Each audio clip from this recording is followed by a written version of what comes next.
दिल्ली में आप अध्यक्ष सौरभ भारद्वाज ने कहा, हमने आज की प्रेस वार्ता में आरोप नहीं लगाए हैं बल्कि साक्ष्य सामने रखे हैं। कांग्रेस प्रदेश अध्यक्ष बता रहे हैं कि उन्होंने तय किया था कि दिल्ली चुनाव में भाजपा जीत जाए, लेकिन आप नहीं जीतने चाहिए। उन्होंने कहा कि हमने सीईसी की मीटिंग में राहुल गांधी और मल्लिकार्जुन खड़गे को समझाया और उन्होंने हमसे कहा कि आप ऑल आउट जाइए।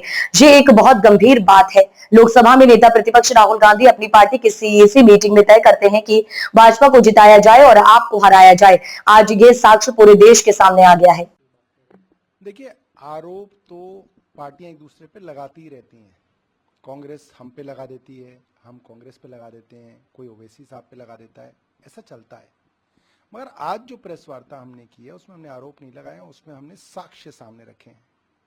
हमने चुनाव के 6 महीने बाद फुर्सत से दिए हुए इंटरव्यू में कांग्रेस के प्रदेश के अध्यक्ष ये बता रहे हैं कि उन्होंने तय किया, स्ट्रेटजी बनाई कि दिल्ली चुनाव में बीजेपी जीत जाए मगर आम आदमी पार्टी हारनी चाहिए।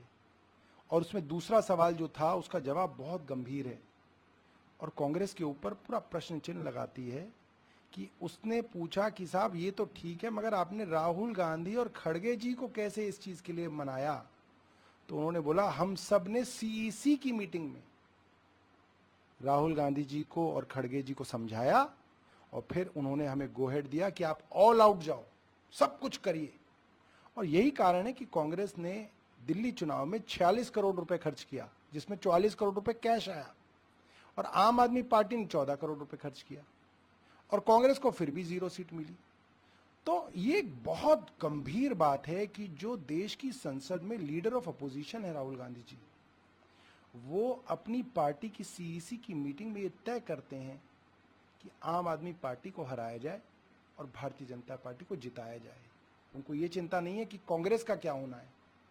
यही कारण है कि जब अरविंद केजरीवाल दिसंबर में बार बार प्रेस वार्ता करके कहते थे कि दिल्ली के अंदर वोट काटे जा रहे हैं गलत तरीके से, जोड़े जा रहे हैं गलत तरीके से, तो उसके ऊपर कांग्रेस को कोई इंटरेस्ट नहीं था, क्योंकि कांग्रेस बीजेपी के लिए चुनाव लड़ रही थी। और आज ये साक्ष्य पूरी देश के सामने है।